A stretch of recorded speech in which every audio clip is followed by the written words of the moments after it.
Hey, Foot Clan, meet the Sonos Beam, the smart, compact soundbar for your TV. The Beam lets you play everything you love: music, radio, movies, TV, podcasts, football, and even more, with a rich sound that fills the room. Super simple to set up, and if you don't want to set it up, you don't want to bother with that, Sonos will do it for you.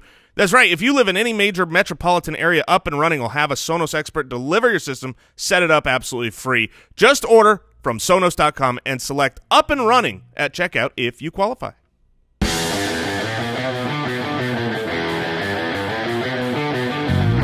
Welcome to the Fantasy Footballers Podcast, coming to you from Draft.com Studios with your hosts, Andy Holloway, Jason Moore, and Mike Wright.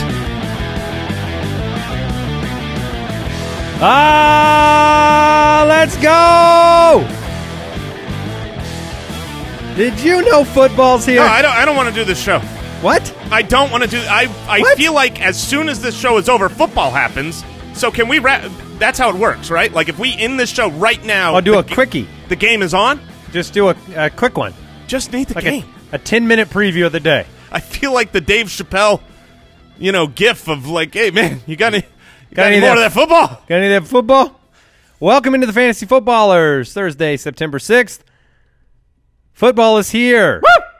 Yes. Sorry.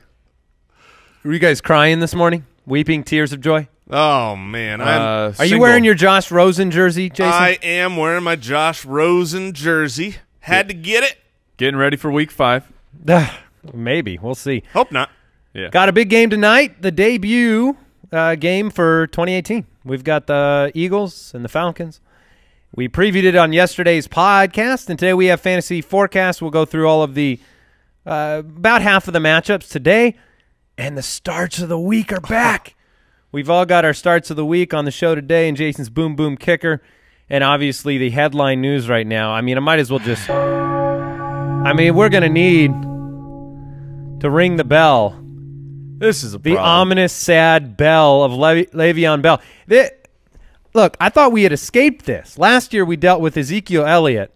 And that was the what worst. seemed like – and everybody wants to know what's going to happen.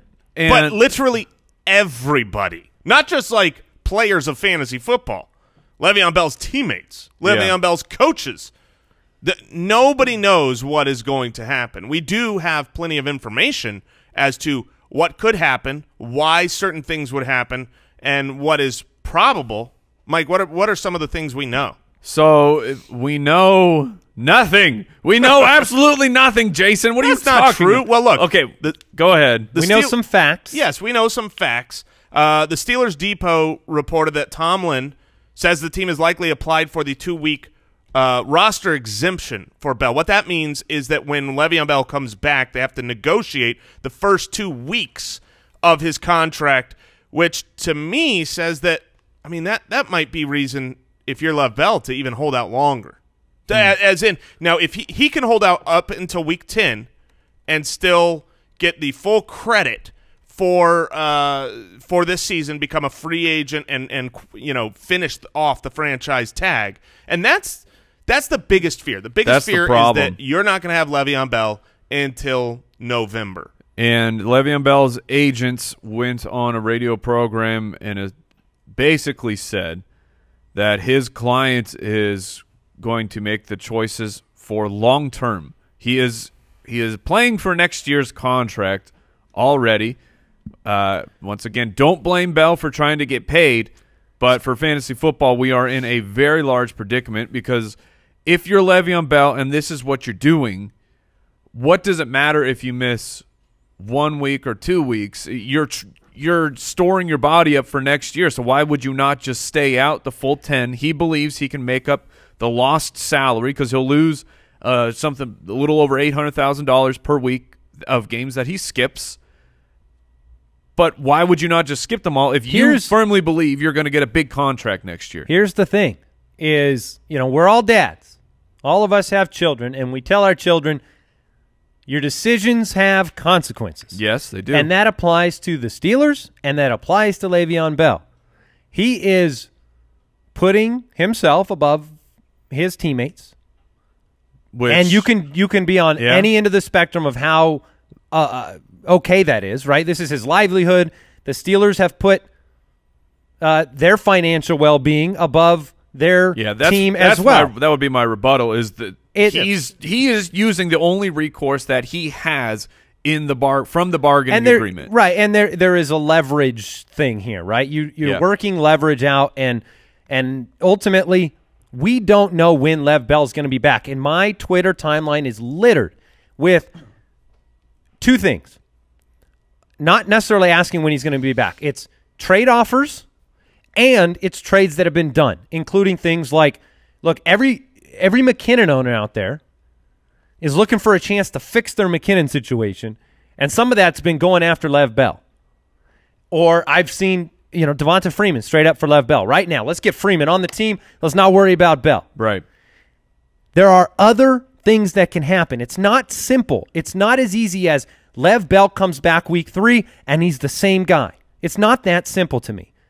What happens if James Conner goes out and dominates this week? Right. What happens if he dominates week 2? What happens if James Conner is a backbone player 3 weeks into the season? Does Lev Bell walk back into that locker room in week 4 with this team that's been angry with him and an offensive line that's angry with him, and James Conner doing everything he needs to do? Mike, you brought up yesterday, fantasy-wise, they've been the same productive team with or without Lev Bell. So do you start to value Lev Bell's return differently? Do you start to look at him like he comes back, but he's only as valuable as Devonta Freeman for the first 3 or 4 weeks he's back? James Conner is not a slouch. Right. James Conner dealt with things in college. He overcome cancer. Yeah, he fought through cancer to get back. My point is he could have been a first-round, second-round pick. That's James Conner's ceiling as a player. Now, he's not Lev Bell. He's not going to catch the ball like Lev Bell. But there are a wide range of outcomes here. And if you're the Steelers and James Conner's doing whatever he's doing, and he's doing it well, maybe you shrug your shoulders and say, this is our guy next year anyway. Lev, do what you're going to do. If you come back, we'll use you. But there are a lot of negative outcomes here for Lev Bell owners. Yeah, the arrow is pointing down on the whole situation. I don't remember any time ever in the history of football where an active member of a team is getting just destroyed by teammates in the media. His offensive line has said everything from, well, why don't you just stay out the whole year, to you're making more money than me and we're the guys that make you work, to James Conner is going to be a superstar and we don't need him. And then Lev Bell saw these things, his verified Instagram account, and commented one word, which was, whoa. So there's animosity. There's bad blood. The arrow is pointing down on the whole situation. And until he shows up, I think I'm a little bit more hands-off. So for fantasy purposes, here is the questions that I'm asking myself. What can I live with? As a fantasy football player, you want to trade Le'Veon Bell for a running back. You want to trade for Le'Veon Bell. It's just what can you handle? Because no one has any idea. No one has any idea if he's going to come back next week or in 10 weeks. So if you want to trade Le'Veon Bell right now for Devonta Freeman, can you handle that if Bell comes back next week and he's Le'Veon Bell? Can you stomach those results given the news and the information you have today? What type of insurance? What premium, which level of insurance are you willing to pay for right now? Because there are big wins to be had here too. Yes. There are big wins and big losses. You're not betting red-black. You're betting one number here. Zeke missed 6 games last year, and he was the number 9 running back. Yes. People who had Zeke last year still won, in fantasy. So it's a gamble, and I think you're right, Mike. You have to do a gut check and say, what are you okay with? The same thing can be said for James Conner. What is the actual value of James Conner? Yes. And I think opportunity-wise, that's why I've been saying if he starts and Le'Veon Bell is out, I will be shocked if once my projections come out that James Conner is not a top 12 guy because, one, I think he's good, but I think they will try to utilize him the best they can like they used Le'Veon Bell, which is 20-plus touches a week. So to follow up the quick question then, where is James Conner in your Week 1 rankings? Because we know Lev Bell's not going to be out there this specific week. I have my thoughts on Conner, and I think he's ranked a little bit lower in my rankings than your guys. Maybe I not. have him. I have him at 16. I have him at 16 as well. Oh, okay. Well, look, the Browns were actually 7th against the run last year. I think he's going to have a good week. I don't think it's going to be a top 12 week. So I guess you're in the same boat. 100% same boat. Yeah, so I'm still adjusting things. As of right now, I'm looking at it. He ended up at 15. He's slightly behind Rex Burkhead, but Andy, you were talking about you were worried about him in the news on Rex Burkhead was once again trending poorly today. So he's by the end of the week, by the time we get to Sunday morning, I'm telling you, James Conner is probably just going to squeak right in there in that 12-13 range for me. Would you start him over Shady against Baltimore? Yes, I would. Okay. Final question on the Lev Bell saga. Sorry. No, as of right now, I will start James Conner over Shady McCoy, Jordan Howard over Dalvin Cook. Sure. That's where I'm at. But the final question for fantasy owners is Jalen Samuels worth picking up to see what happens, how they use him, if all of a sudden it's a two-back situation and the passing work that Lev Bell is so valuable for goes to Jalen Samuels? I haven't heard his name really brought up that much.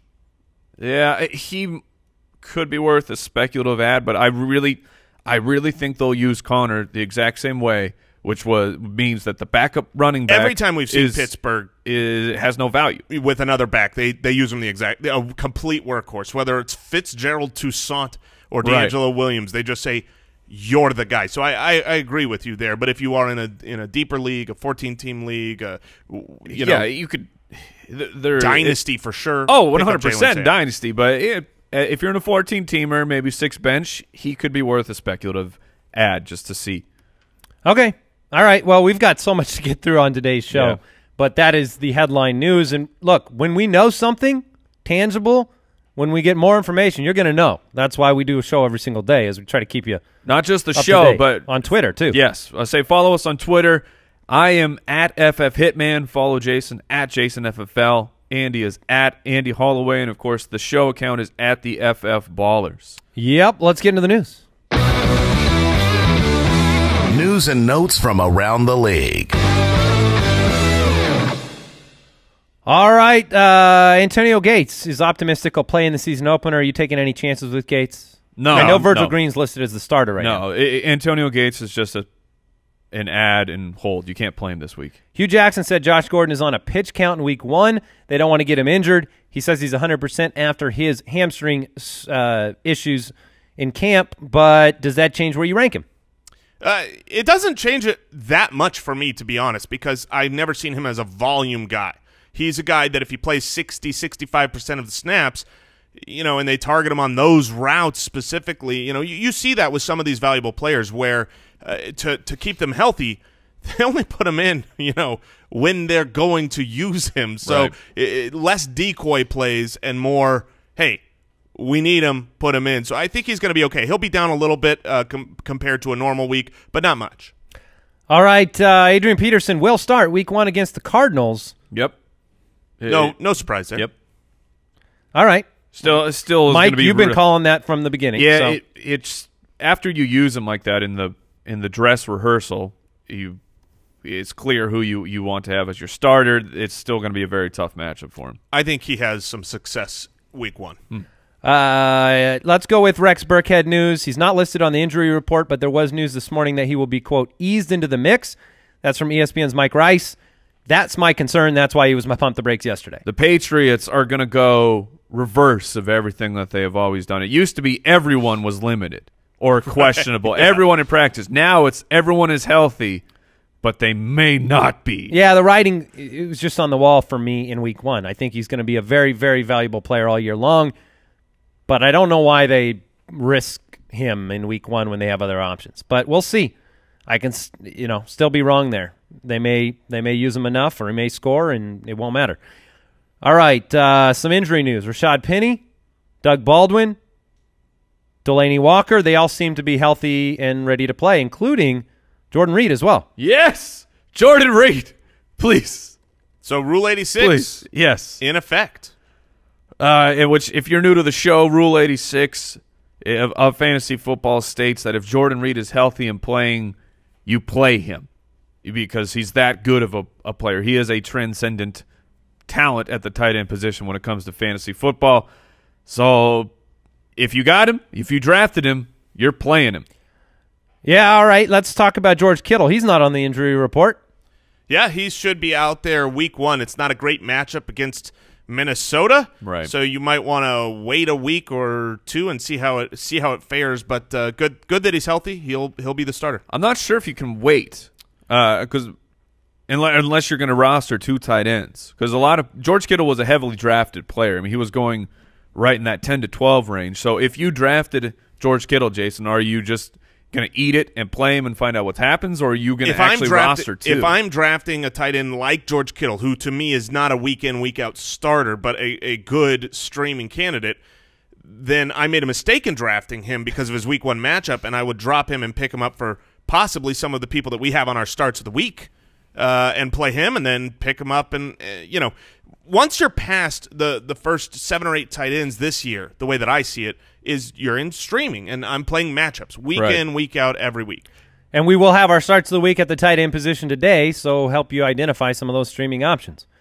Tomorrow, by the way, we will update you on all injuries before the weekend, before the Sunday games, in and out on the show tomorrow. And a reminder, Sunday, the NFL slate, the full slate, Mike will be on all of the streaming universes. Stream all the things. Periscope, Facebook, YouTube, Twitch. It doesn't matter. His Sunday morning live stream will be everywhere. I recommend you go to YouTube, you subscribe, and you click the bell, and then you'll just get a little notification on your phone. You click the what? You want me to hit it? Sure.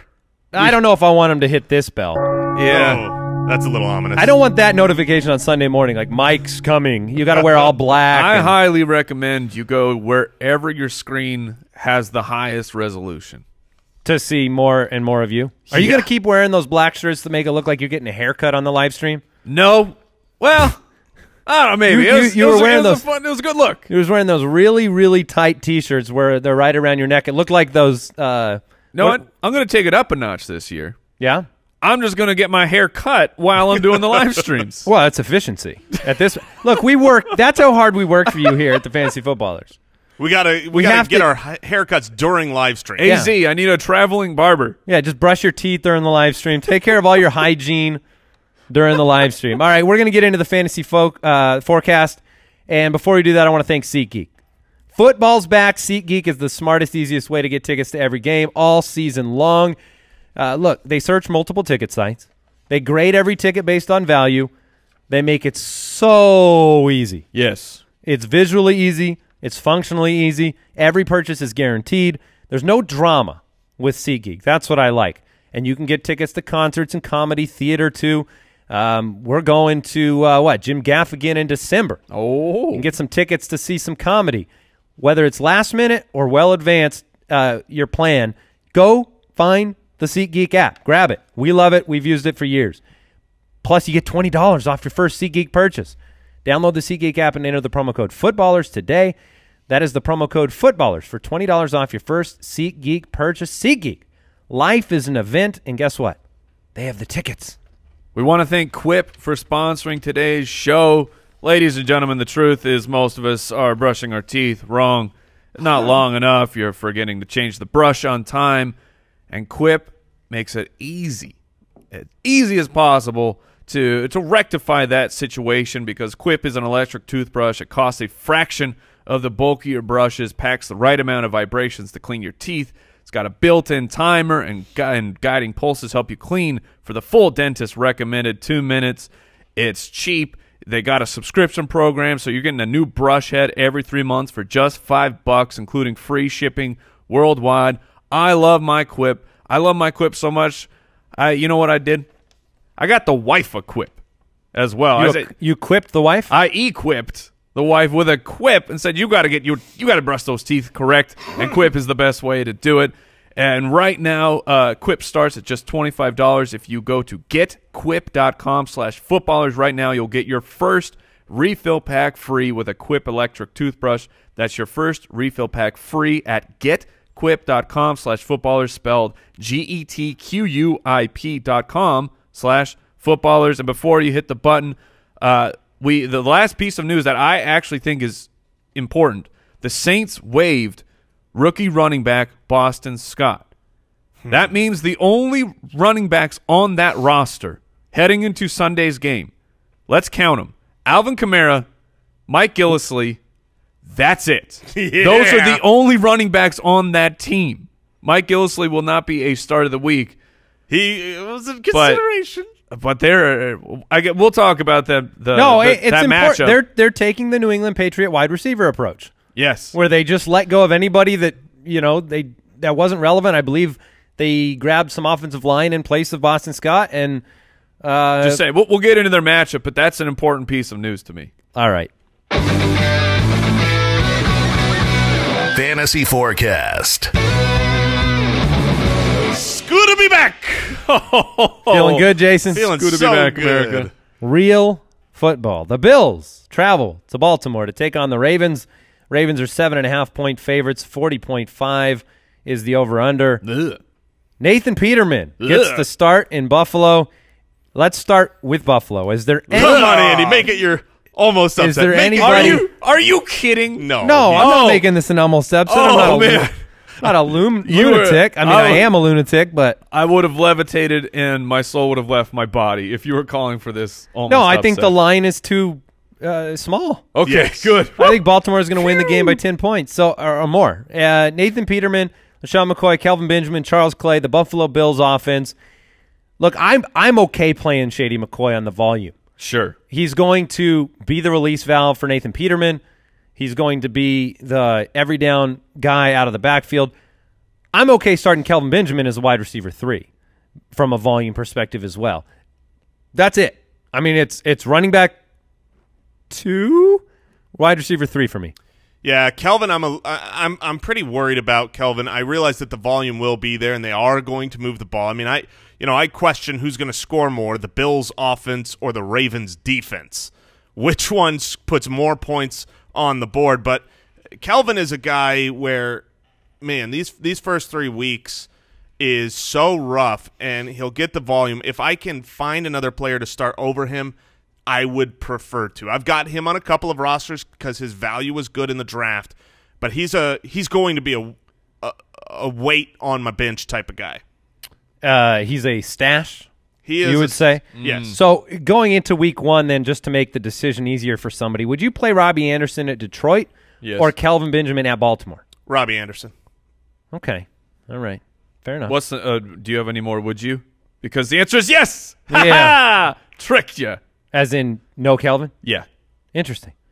Sometimes I just don't want to overemphasize. No, I'm just- It takes time for a defense to come around, too. I'm being Baltimore's defense is going to be good, but Facetious. yeah. All right, Baltimore side of the ball. Now, I heard this morning that Mike Florio has the Baltimore Ravens in the Super Bowl. I heard the same thing, and I don't think it's as hot take as They it were was. 9-7. They were almost in the playoffs last year It's still the Bills were 9-7. So it doesn't with just a 'cause- massive negative point differential. and they were in the playoffs. I'm just saying that's not enough for me to not be surprised at that pick. Here's why it's not shocking to me is because their defense is great. We all know that. But I believe that their offense has gotten significantly better. They know who their starting running back is now. They have Kenneth they Dixon. know who their wide receivers back, are. and their wide receivers are tremendously better this season than last season. They're not great this season, but that's how bad it was last season for the Ravens. So yeah, I mean, and I think they're in a situation where they'll be in the playoffs, and with that defense, they could make some noise. You play Joe Flacco?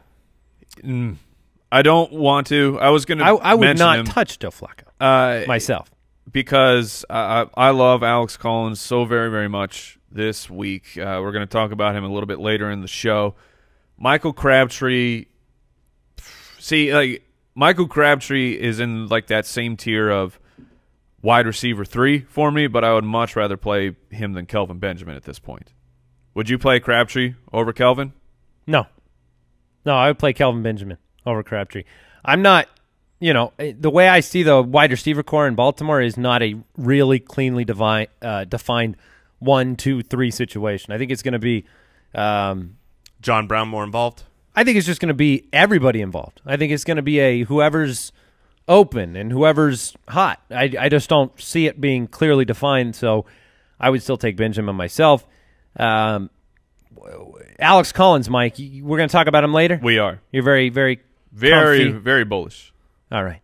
Anything else you want to talk about in this matchup? I'm not going to play him, of course, but monitor Nick Boyle. He's listed right now as the starter, the tight end starter for Baltimore, and Joe Flacco has loved himself some tight ends in the past, so he'll be someone to watch and see how he's used. Boyle's upside is less than Dennis Pitta's upside, though. He could get targeted a lot, and nobody really wants to play him. You'd rather have Boyles? I was going to say I'm kind of hoping Boyle emerges for the sake of the show.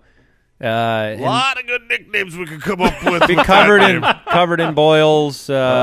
Susan. Oh, what is that Susan Boyle joke? A Susan Boyle reference? Only on the footballers. Oh. Keep it here all year long. The Bengals. They take on the Colts in Indianapolis.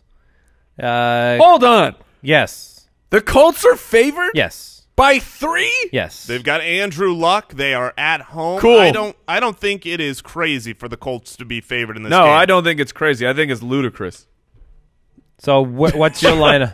What's your line on this? I would say Bengals favored by maybe 1.5. That's the line I would set. Okay. So from a fantasy perspective, there are a lot of players I like in this game because I don't like the Indianapolis defense. So I think we're going to talk about a number of them later. I know Jason and myself both have Bengals in our starts of the week. This Dalton, Mixon, Green, Eifert. Where's John Ross this week? People want to, deeper leagues. Are you confident enough starting the number 2 wide receiver in Cincinnati this week? Maybe as a flex if you want to hit that nitro button. Yeah, I was going to you're say, hoping for a 50-yard touchdown.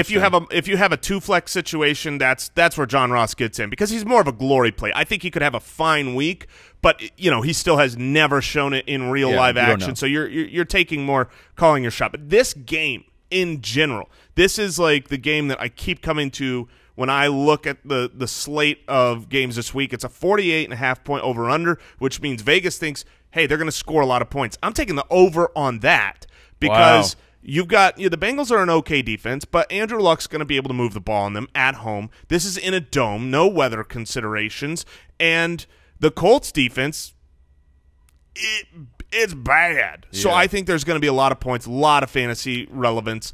The real question, because I'm starting up just about everybody, I don't know what to do with Jordan Wilkins.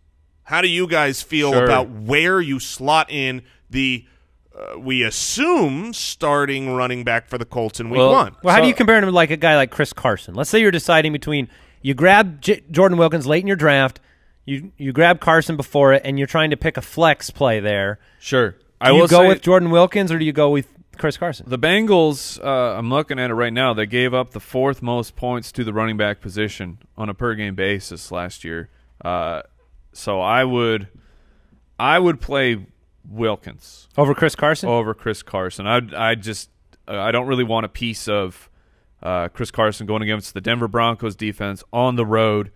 I expect that to be a very negative game script. Not that it won't be for Wilkins, but if Jason's expecting all those points, that means that Indianapolis is at least keeping up. So Wilkins will still be involved in. So Andrew Luck makes his return to action here in week 1. You assume that this will still be a high-volume passing offense. Right. Starting Jordan Wilkins does not mean depending on Jordan Wilkins, and Andrew Luck is going to pass the ball. So how confident are you in his start here at home? It seems like a pretty decent situation for him to get back out there. Are you starting Andrew Luck this week, and who are you starting him over? Yeah, if you drafted Andrew Luck, you start him. I mean, you took him as your only quarterback, and this is a home matchup against a somewhat winnable defense. We all have him at 9 this week. A high-scoring game. So, I mean, I don't expect him to end the week as a top 3 quarterback, but he is. You drafted him. You're rolling out. You can have far worse matchups than this. T.Y. Hilton started. T.Y. Hilton is a great play. Anybody else to talk about there on either offense? The only question would be, are you willing to take a week 1 start shot on either Jack Doyle or Eric Ebron? I am not. No, I'm not either, and I like Ebron more than Doyle in the long term, but not a week one chance. I mean, there's a lot of decisions to be made there where you can go with a guy. You can go with Eifert and Kittle and Ricky Seals-Jones and Jared Cook. Look, there's a ton of players to pick from, and we know Ebron and Doyle are sharing some time, so that's probably where I don't touch that. The Titans take on the Dolphins. This one, the road team is favored. The Titans are 1.5-point favorites in Miami. There's a 45-point over-under. There's a lot of unknown on both sides of the ball in this game. Yes, there is. We have a completely reworked wide receiving core in Miami. Devontae Parker's missing the game. No more Jarvis Landry. A brand-new tight end in Mike Gesicki. So let's start with Miami here. It came out this morning that Frank Gore is not on the injury report. Is that correct? Yeah, I think that's what I had read, but or maybe he is on the injury report for an Achilles injury, but practiced in full. I think that's the actual report. That gives me more confidence in Kenyan Drake week one. Yeah, I mean, in heavy utilization for Kenyan Drake. What about the or? The co-starters, we don't know who's going to be the starter, but we'll talk about Drake here in a little bit. I have 100% full confidence in Drake. My sources are reporting it's an eeny, meeny, miny, mo situation in Miami. Those are some young sources. Yeah, he's got a whole. He's asking his children. Whole team. It's actually the brainchild of the Miami Dolphins. The eeny, meeny, miny, mo. Yeah, no, that's where it originated. Yeah. Oh, okay. It's the people making the decisions. Look, did you get any feedback on your very intelligent insults yesterday for Adam Gase? I did not mince words about my feelings about this or decision, and the feedback was very positive. Very positive. Very positive. Marcus Mariota, Derrick Henry, Deion Lewis, Corey Davis, Delaney Walker. The Tennessee Titans offense, it didn't look great in the preseason, but it is a revamped offense. It is finding itself. How confident are you in Corey Davis as a flex play or a wide receiver 2 play in week one against Miami and that secondary? This whole team is just a team that I want to have all of them just be a flex play. You know, I like Deion Lewis, I like Derrick Henry, I like Corey Davis, but I don't love any of them. This is basically, I look at this matchup as the Indianapolis Bengals matchup light. You know, this is where neither team has as good an offense. The Dolphins were pretty good against wide receivers last year. Defensively? Yeah. Yeah, I mean, they've got a lot of change in that defense from last year, so it's hard to project them to be great against. Derrick Henry is very interesting. With the Titans' offensive line is supposed to be good, and Ndamukong Suh is gone from Miami, so I think that Henry's the most interesting player on the Titans this week. Corey Davis or Josh Gordon? We talked about Gordon earlier. That's a decision you'll have to make for a lot of people. Yeah, that's a tough one. I think I'll go Corey Davis. Yeah, we all have Davis right on the fringe, wide receiver 2, wide receiver 3 range. Yeah. And I do have him above Gordon. Emmanuel Sanders or Corey Davis? Those were Sanders. The problem for me is I won't even be surprised if Rashard Matthews comes out and has more points than Corey Davis in this game. Crabtree or Davis? Davis. Okay. That's where I would go, Davis. And Jason, what are your thoughts on the Miami wide receivers? Devontae Parker is out with his finger injury, so is it Kenny Stills' time? Is it Danny Amendola time? Yeah, I think it's Kenny Stills' time. You got Malcolm Brown added to the Tennessee Titans, but we haven't seen him at least in the last game. Am I right? Yeah. Super Bowl time. I like Kenny Stills a lot. I think he will be the primary target, and I said this before yesterday. Danny Amendola, if you're in a full PPR league, he's a guy that's on waivers right now, and I will be surprised. I will literally be surprised if he doesn't put up 10 fantasy points in a PPR league as his floor. One of the more difficult things about week one is we don't have defensive analytics and statistics from this season, and there's a lot of turnover on these rosters. We can go a little bit based on last year. Sometimes things stay consistent year over year. Example of that is last year we talked so much about the Giants and how many points they gave up to the tight end position. We get to see if that continues this year, and heading into week two we'll have some there'll be some proof in the pudding, so to speak. Njoku for some of these put some teams. proof in it. Njoku puts proof in He the did earlier. pudding? Against the Giants. I'm saying. Got it. Tight end position against the Giants. They were very susceptible. This season? Yeah, preseason. In the preseason. Oh, okay. Yeah. All right. So I don't read too much into the preseason defenses, though. Do you, Mike? No. What? If a team was terrible at something last year and they're still terrible at it in the preseason, I'm going to read into it, yes. The 49ers take on the Minnesota Vikings. The Vikings are 6.5-point home favorites in this one. Jason, you sat down Jimmy Garoppolo in your I believe he pump the brakes. Yes. A handsome pump. A handsome pump. We've talked at length about Matt Breida and Alfred Morris. The name that has not been brought up almost at all in any circle is Kyle Juszczyk, the fullback / passing capable fullback. If you're starting a running back, let's get the answer now since we're doing the matchup. Matt Breida, Alfred Morris. If you have to pick one, is it scoring system dependent or is it one guy across all? For me, in week one, I'm still starting Matt Breida in all scoring systems. It is an unpleasant situation at best. I mean, you face Minnesota in week one, so yeah. What are you going to learn? Yeah, that's a great point, Andy, is the fact that we'll probably overreact to whatever we think we learned, but going up against Minnesota in week one, that's a matchup where you kind of hopefully you can bench these guys if you've got someone else on your roster. These guys were waiver wire pickups, so as long as they're not replacing your Jerick McKinnon, you have a good chance of being able to bench them. But I wouldn't overreact to what we see in Minnesota. This is Breida coming back from having missed some time, and yeah, he's fully back at practice, but we're not sure in there. They're going up against a great defense and a great offense. And I don't think people can overreact because they've had to pay for these guys. So I think it's baked into the. Fortunately, I think because you had to go spin fab on them, you can't overreact and drop them.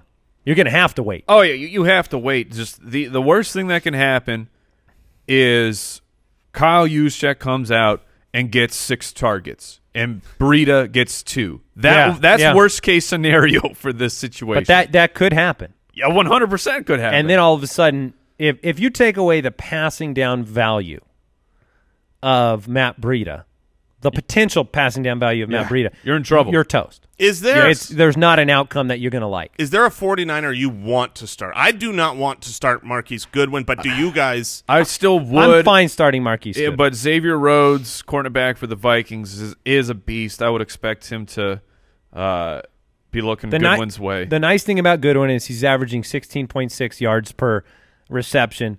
That's a number where even if you don't get volume, there's a big play there to be had.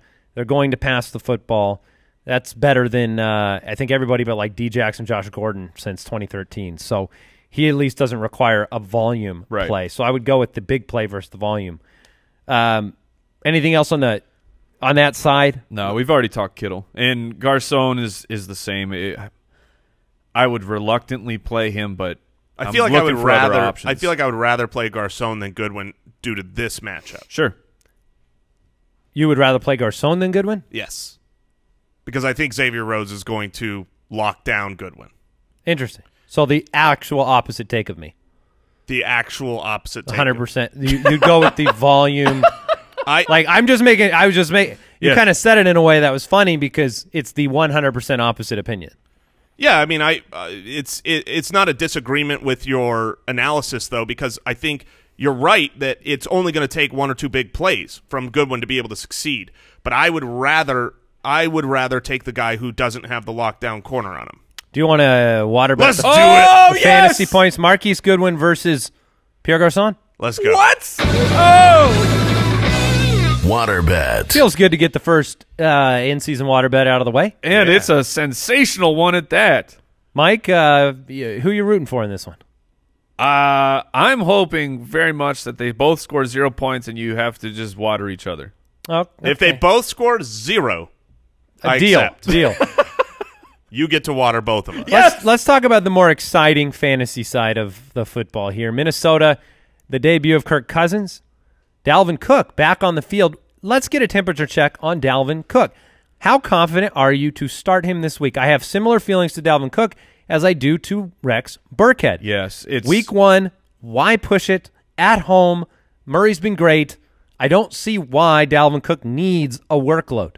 Yeah, I agree with that take. I like Dalvin Cook season long, but week 1, you got to have at least, if you do not have hesitance playing Dalvin Cook this week, you haven't paid attention to the preseason. Then I have not paid attention to the preseason. Jason I has have him in the top a 10. 101-degree fever because Dalvin Cook has been rested this preseason because they already know that, of course they're going to rest him this preseason.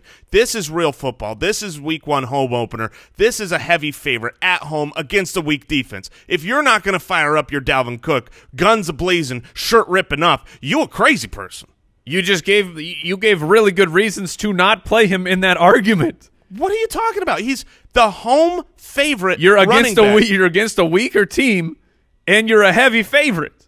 The problem is he's a second-round pick. Okay, but that's usually great for running backs. Yeah, Agreed? of course, but I'm with Andy of the side of, okay, you're a heavy favorite against a weaker team.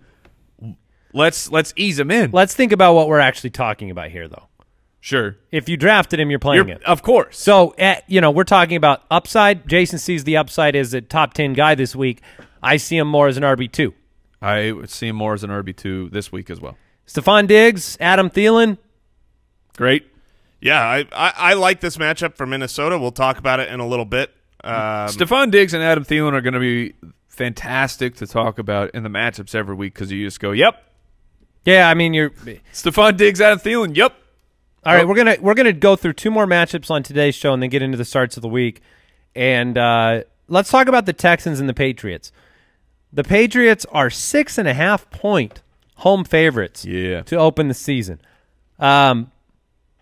I feel like that game's going to be closer. I really do. The Texans take on the Patriots. Deshaun Watson's back. Lamar Miller, Hopkins, and company travel to New England. Yes, it's on the road. Yes, it's going to be tough.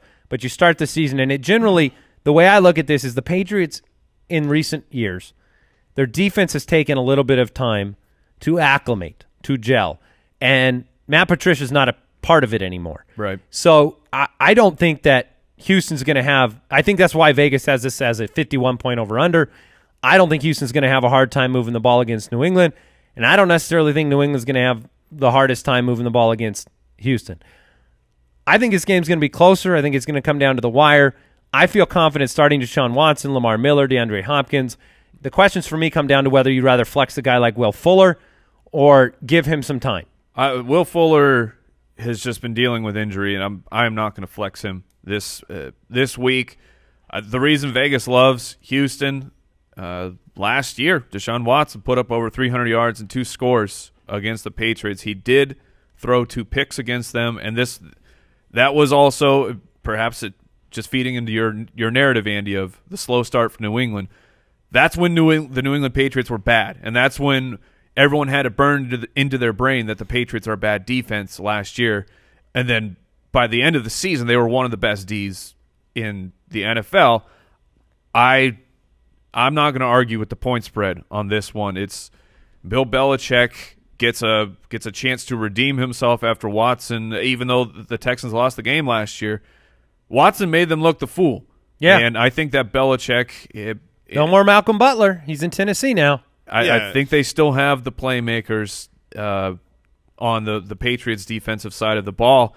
I'm actually more concerned with Lamar Miller. I think running on the Pats is going to be tough this year and this week. Houston's offensive line is atrocious. Will Miller get the passing work to sustain his value? I think he will by de facto. He is going to be a 3-down back. I'm okay playing Lamar Miller in this game. Jason, would you play him over Burkhead in this game? I would play Lamar Miller over Burkhead. Would you play James White over?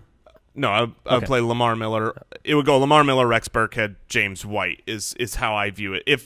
Now, I don't get one of them fancy almost upsets of the week. But when I look at this matchup, this would be my almost upset. I thought about it. Which, of course, it should be no surprise with my hot take of the beginning of the end for the Patriots. But you've got a Rex Burkhead being eased in. You don't know if Sony Michel's going to be there. They've got some. I'm not worried about the ground game. I mean it's hard. It's hard to run on Houston. It's going to be the quick. So the Patriots are going to throw. It's going to be a quick, short passing game for the Patriots. You have to because the defensive line with Jadeveon Clowney and Merciless and Watt, you're going to have to get the ball out super quick. You don't Chris have Hogan. Julian Edelman. Yep. Well, Chris Hogan has never been that super quick out type of guy. Well, so, they don't have. I mean, it's James White. Sure. I'm just saying. I'm just adding to the point. It's going to have to be the passing game. I agree with you. I'm going to bring this up, Mike. I know you've been against Jason and his take about the beginning of the end for the Patriots because it's ludicrous, and it is. However, he may take a victory lap early this season because if they lose this game, they won't. Okay, well, sure. They don't lose at home. But listen. If they lose this game, they travel to Jacksonville next week. Mm-hmm. Then they travel to Detroit with Matt Patricia knowing the ins and outs of that team. It's one of those games. The former defensive coordinator is the head coach. Sure. And they're on the road. There's a world they start 0-3. Mm-hmm. But you think the Patriots take care of business here? 100%. All right. Well, look, it's still the right bet here. They're 6.5-point favorites at home. You're going to play Deshaun Watson. The points are going to be flying here. Of course. Brady, Burkhead and company. We've talked a lot about the running backs already. Wide receiver-wise, the confidence has to be in Chris Hogan above all else. But ultimately, it's going to be what? Hogan, Gronkowski, and White seeing the majority of the pass-catching work? Yeah, this is a Gronk special. I mean, he is so incredibly important for this game. They're going to have to get the ball out and be creative against that defensive line.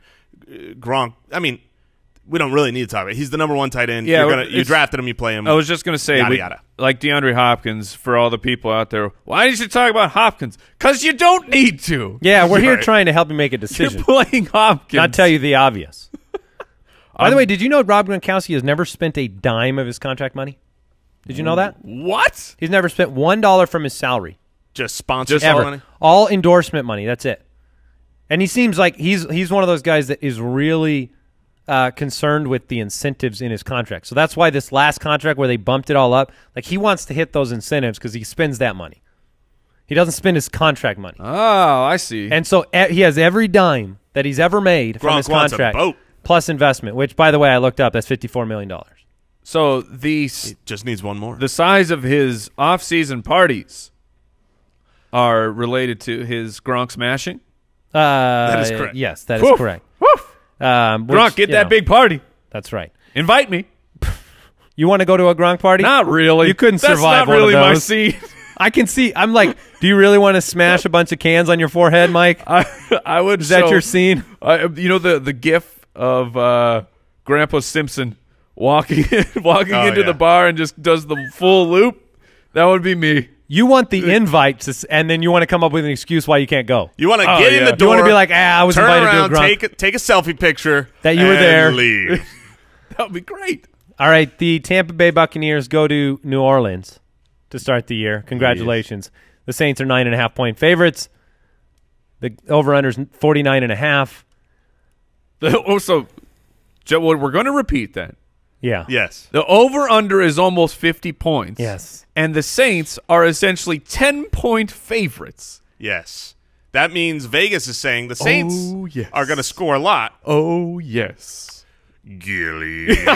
Gilly gumdrops. Gilly. I will admit that Mike Gillislee is looking more and more attractive as a flyer. I don't know what that means, though. Like, you just drafted. You pick up Gillislee off the waiver wire. Who are you playing him over? Are you playing Mike Gillislee over Rex Burkhead? No. I said this on a show last week, but I have him in my lineup right now over Kerryon Johnson. What league is that? That's our listener league. So that's a 14-teamer. Yes, that's a bigger. It's a bigger league. Well, and Kerryon's a full set right now. Yes, right. Agreed. But that's my point. He's a guy that you drafted. But Peyton Barber in this game. Oh, you're playing Peyton Barber. 100%. I'm playing Peyton Barber over Agreed. Gillislee. Bilal Powell or Gillislee. Bilal Powell. Yeah, blah plow. I think Powell. Jordan Wilkins or Gillislee. I'm playing Wilkins. I'm taking Wilkins. the guarantee starter no matter where they are over Gillislee. The only chance of me being a Gillislee player is if I'm in a 14 to 16 team league and I lost somebody or I don't want. I mean, I'd be rather rolling out. Would you rather play John Brown or Mike Gillislee? Let's go flex here. Here's a list. Well, here's a list of running backs. Here's a list of running backs that I would play Gillislee over: Kerryon Johnson, Tariq Cohen, Chris Thompson, Ty Montgomery, Matt Breida, and Alfred Morris. I would play Thompson over Gillislee for sure. Yeah, you've been very high on Thompson, but that's a lot of people who were, at least recently, you drafted those guys, and Gilly is undrafted. We don't need to talk about Michael Thomas and Mike Evans in this game. The Mikes are fine. Yes. Unlike this show. We're always fine. We're always beautiful people. Both of these Mikes more likely to be invited to a Gronk party than you. Slightly. How dare you? I've supported him all off season. You're super cool, though. You're super cool, Mike. Getting in. So Evans, Thomas, don't worry about it. If you have to pick between the starters of Chris Godwin and Deshaun Jackson against the New Orleans Saints, look, if anything, they're going to be down. They're going to be throwing the football. Godwin ended last season on fire. The last 2 games of the year, he flashed. He had a game over 100 yards. Deshaun Jackson, though, still there. Who do you roll the dice with in those two? I'm picking Chris Godwin here, and I think he is an actual flex option this week. He's the better player. I realize Deshaun Jackson has a great role, a great service for his team. He's fast, stretch the field, and you might need to throw deep to try to catch up. And he gets to stretch from the slot now, right? Which is very interesting. I'm not anti Deshaun Jackson here, but I think Chris Godwin has the makings of a great player, and they're going to need to throw the ball. The second half, there's going to be like 1 rushing attempt from Tampa Bay because if that's true, though, then your Peyton Barber confidence has to go out the window too. Because Jaquiz, I think they're confident with him on third down. Yeah, Jaquiz is the third down back. So, but when you get down around the goal line, so are you fading Barber? Not maybe relative to Gillislee, but fading him relative to everything else. Yeah, a little bit. I mean, I'm not sitting here saying Peyton Barber's a great start, but he will be the starter. He'll get enough volume, enough carries throughout the game, and if they get down around the goal line, I think that's the guy they're clearly going to be using. Right. Peyton Barber in the flex or Corey Davis? Corey Davis. Peyton Barber. Jarvis Landry. Jarvis. Juju. Okay. All right. O.J. Howard, Cameron Brate. You making any you taking a shot here? I mean, everybody wants to be a Jordan Howard fan, but he may not let us be. O.J. Howard. What did I say? Jordan Howard. Well, I'm a Jordan Howard fan too. But, yeah, let's go with O.J. here. Until Jordan Howard plays tight end for the Buccaneers, we'll go with O.J. And I will not pick him as a tight end. Not his specialty. That Jordan Howard? Jordan Howard, yeah. Catching that ball. He could probably block. Sure. Oh, yeah, he's a great blocking tight end. But are you either of you taking a chance on a tight end there? I'll play O.J. Howard, sure. Yeah. Over Ebron? Over Ebron, yes. Okay. On the other side, we haven't talked very much about Benjamin Watson, tight end for the Saints. Now, outside of Michael Thomas, there's not a lot of volume guarantee in that Saints pass-catching offense outside of, obviously, Kamara as well. But is Benjamin Watson being undervalued, underlooked at? Is there any – will you have an eye looking his way this week? He's definitely being under-talked about. I don't know a better way to say that. I'm not going to play him. I'm not rostering him right now, but you are right. I got one eye open. I'm doing a little peek ski at Ben Watson because the last time he was in New Orleans, granted a very different situation, when Ben Watson broke out he was like 45 years old when he did that for the Saints a few years ago. They were depleted of pass catchers, and it had to go through Watson. I feel like Ben Watson and Frank Gore are both sharing the same blood Infinity Stone. They're both ageless, it seems. All right, without further ado, we'll get the rest of the matchups to you tomorrow. It's time for our picks. Starts of the week. I guess I'll start with my start of the week at the quarterback position, since it's piggybacking on that last game, and it is Drew Brees. And he's a start of the week this week because Jason and I have shared our concerns about him being a top 5 guy over the course of the season, but I am not concerned in week 1, and I am not concerned as much in these weeks where Mark Ingram isn't available. And this team will rely and lean on Drew Brees. the short passing game with Alvin Kamara and Michael Thomas. And look, Tampa Bay is a great matchup for Drew Brees. They're at home. I think this is a home run, easy start of the week. Roll him out there, get him going. Love it. Drew starts on fire. Yeah. I'm going back to the game that I want a lot of pieces in, the Bengals and the Indianapolis Colts. And I am saying, as a start of the week, hold on to yourself here. Hold on. But Andy Dalton will be a very productive fantasy player in week 1. Now, everyone remembers, or hopefully you don't, for your own mental stability, the week 1 performance of Andy Dalton last year. It was atrocious. I mean, I've tried to delete it from my memory. I think it was like a negative game. It was just the worst thing ever put out there. But this is a different team. And a different team they're going against. You have John Ross instead of Brandon LaFell on the outside. You have a slightly upgraded offensive line. You have a different offensive coordinator. You have a different starting running back. And the offense, while it struggled at times in preseason, it also showed flashes of what made me excited. And I think that this is a game where there will be points flying. I feel like you've made a tremendous mistake in this assessment. Not that you're wrong.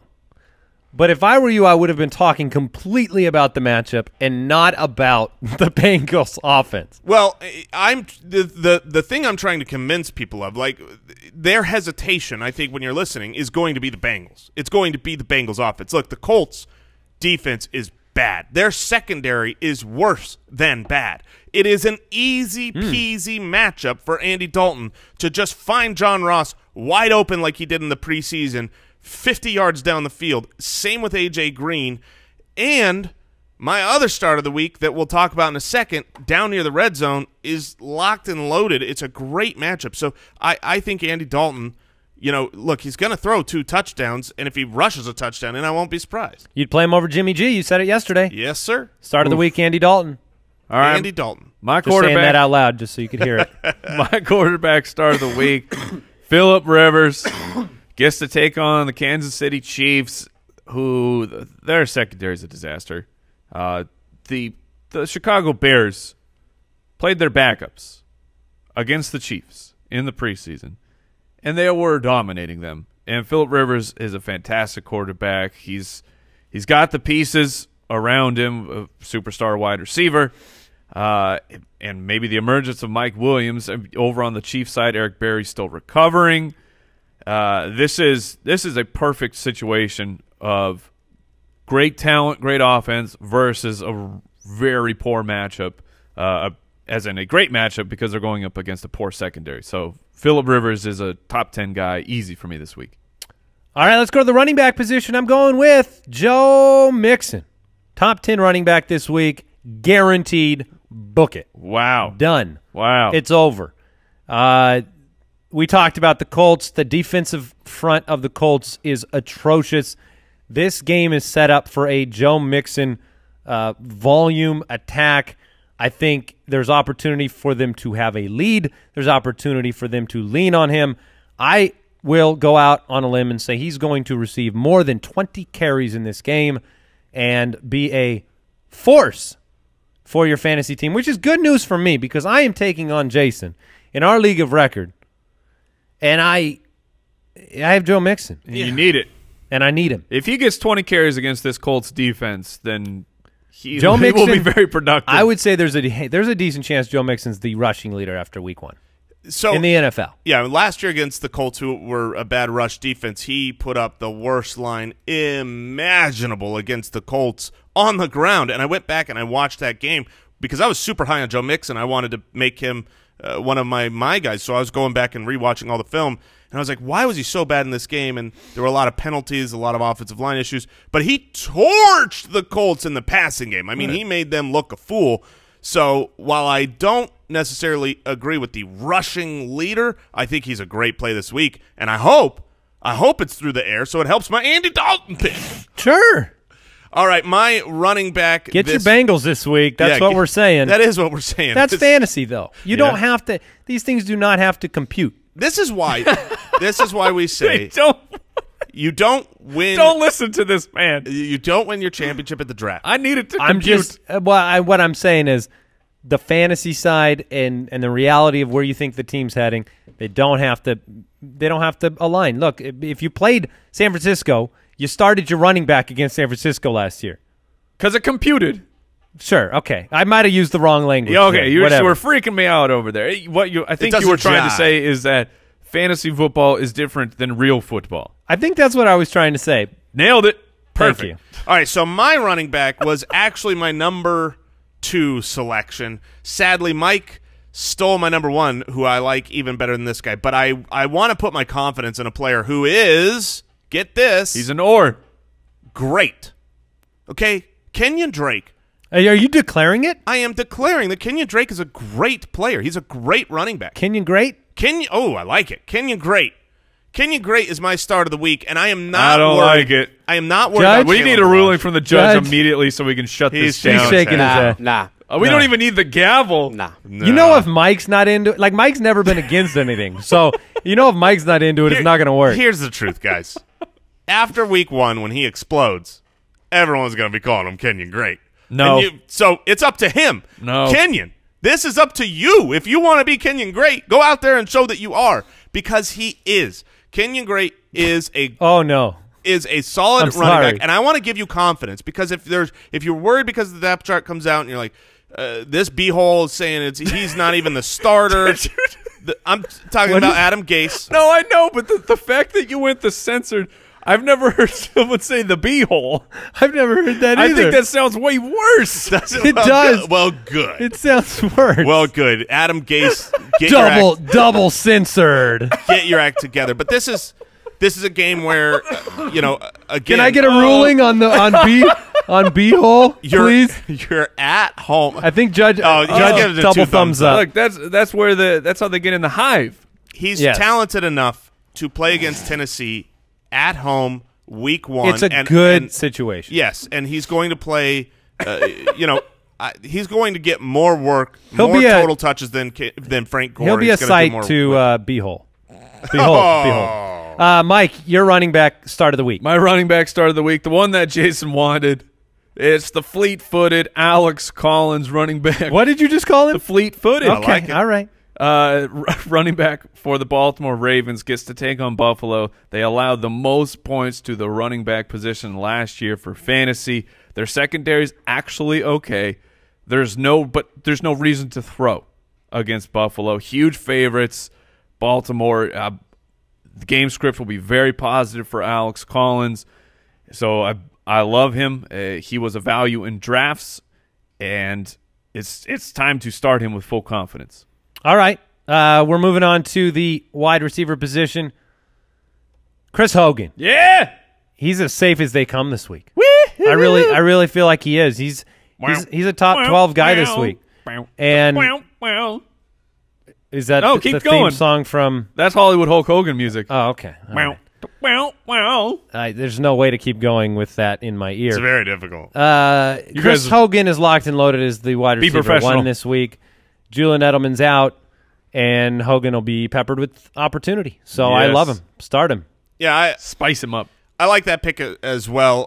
My wide receiver start of the week, I am coming home, and I'm taking a guy who I think he's shown over the last 2 years that he's got a massive home road split. And I'm going to take advantage because I was lower on him in the offseason, and you guys gave me so much grief. Week 1, I'm taking Larry Fitzgerald at home against Washington. I think he's going to be a phenomenal start. He This matches is a up good well. pick, Jason. Thank you, Mike. This is a great pick. He's got Sam Bradford at least Homer. right now. He's got him right now. Homer. Oh, he's Homer got- to the guy that was down on Larry Fitzgerald through the offseason. I will bench Larry throughout this season in a bad matchup on the road, but at home in a good matchup where I expect the Cardinals to succeed. He's got Sam Bradford healthy for week 1. Just look at Sam Bradford week 1 last year. Look, if he's healthy, he's a great quarterback. I'm firing him up with full confidence. Oh, he's got a great cornerback matchup as well. That's what I'm talking Larry's going to be fantastic this week. Mike, you have an interesting start of the week for week 1. So my wide receiver start is I'm going with Golden Tate from the Detroit Lions. We've got him in the slot. Of course, we know about that. But because he's in the slot, that means he gets to go against Buster Screen, who I was looking on the quantedge.com, and they said Buster Screen gave up a passer rating of 95.7, and two of the heavy routes that Golden Tate is utilized in, the bubble screen and the dig routes where Tate excels, those were particularly bad against this cornerback. They run through the air in Detroit. We'll see if that changes this season, but until I'm shown that they don't, I believe that they will. And Golden Tate, I believe, is a great play this week. All right, I'm going to go with David Njoku, tight end for the Cleveland Browns as my start of the week. I love what I saw from David Njoku in the preseason, not just against the Giants, but altogether. And he is going to dominate snaps at the tight end position.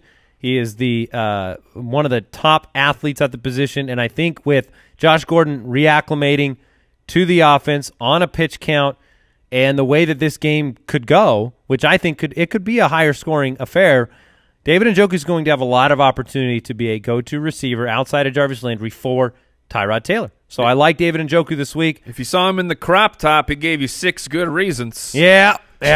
I like it. With them abdominals. No, we get it. I was talking about his shredded abs. Yeah, no. Okay, I didn't understand. We still get it. Yeah. Yeah. I alluded to it earlier. Andy Dalton's going to be throwing a touchdown to Tyler Eifert this week. He's my start of the week. I had him pretty low on my season-long rankings because I don't believe that Tyler Eifert will be healthy for 16 games, and so by the end of the year he won't be that high. But he is fully healthy. He's talking about how for the first time in a long time he's not thinking about it. He's not worried. He's not favoring anything. He's doing well, and he believes that all of his injuries were flukes. He's got that matchup against Indianapolis. Sure. Yeah, I mean, sure they are, Tyler. He's got the matchup against Indianapolis, who last season was the 24th best, meaning not good against the tight end. So this is just a good matchup. I mean, look, Tyler. It's a good matchup, but you said let's take my Andy Dalton and let's double down. Yeah, with a guy who barely plays football. I guess we're going to be. But when he plays Bengals football, he fans catches this touchdowns. Does he anymore? Yes. I can't. It's just a misty memory. I don't even. Here's the thing: Tyler Kroft was a tight end 1 last year. Andy Dalton, in a bad season for Andy Dalton, Tyler Kroft will be on the field this game. Yeah, but not around the end zone. Okay. The end zone All right. is Tyler Eifert. You're taking your shot on it. I am. I feel like the team says he's healthy, and when the team actually thinks that Tyler Eifert is healthy, you have to play him. Really? He's a great player. I agree with that, but I imagine your first game back after a really long absence is not the game I'd want to play him. Oh, it is for me because you know he's going to get hurt. Right. So let him. You got to use him while he's healthy. It's like fire up Bradford week 1. My tight end start of the week. Speaking of Sam Bradford, you went with Fitz. I'm going with Ricky Seals-Jones, tight end for the Arizona Cardinals. Washington last year tied for giving up the sixth most points to the tight end position. Sam Bradford is a week 1 warrior. In 2015 and 2016, you saw his tight ends get over 100 targets on the season. And in Arizona, there is no established second pass catcher yet. I talked about Seals-Jones in the Bold Prediction show. He had 4 straight games of over 18 yards of reception. That is insanity. Insanity for a rookie tight end. Former wide receiver. Yes. No established kind of rotation with Kirk and Williams and J.J. Exactly. Nelson. So I'm excited for Ricky Seals-Jones. Let's see if he can break out and steal that starting spot while Jermaine Gresham is banged I've out. had to make decisions on Ricky Seals-Jones in our league of record, looking at guys like O.J. Howard, Jared Cook, Austin Swearian-Jenkins, Eric Ebron, and I've stuck with Ricky Seals-Jones because I believe the matchup's nice, and I believe Bradford will lean on him, and they're going to use him. Look, he's a pass-catching tight end. That's the fact about RSJ. So, Andy, would you start RSJ this week or Njoku? I would start Njoku. Okay. Yeah. I wish I had Njoku to start over RSJ. I do, but I do think that there's an opportunity there. So, all right, those were the starts of the week. You can check out the website, thefantasyfootballers.com, for our start sit tool for all of our rankings. Without further ado, the most important segment of oh man, the day.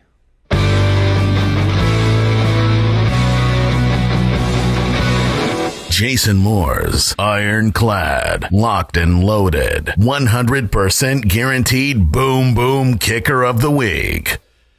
Look, take it easy, week 1, and don't be a hater.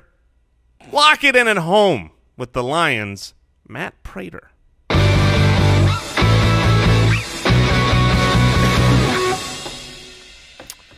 Thank you, Jason. You're welcome. It's good to have that back. It's good to be back, America. It's good to be back. It's good to have football going. And, hey, if you want to listen to that boom boom kicker again and have it sound even better, grab a Sonos Beam, the smart compact soundbar for your TV. You can play everything you want, including the awesome boom boom kicker of the week drops every week, all with a rich sound Extra that boom. fills the extra boom boom. Look, and if you don't want to set it up, Sonos will do it for you. If you're in any major metropolitan area up and running, we'll have a Sonos expert deliver and set it up for free. All you do, just order from Sonos.com and select up and running at checkout if you qualify. All right, guys. We'll be back tomorrow. Thanks for tuning in, subscribing, listening. We appreciate you. Hey, if you're going to play some draft this weekend, draft.com/ballers. Good luck in the game tonight, and we'll talk to you in the morning. Goodbye. Bye. Thank you for listening to another episode of the Fantasy Footballers Podcast. Join our fantasy football community on jointhefoot.com and follow us on Twitter @TheFFBallers.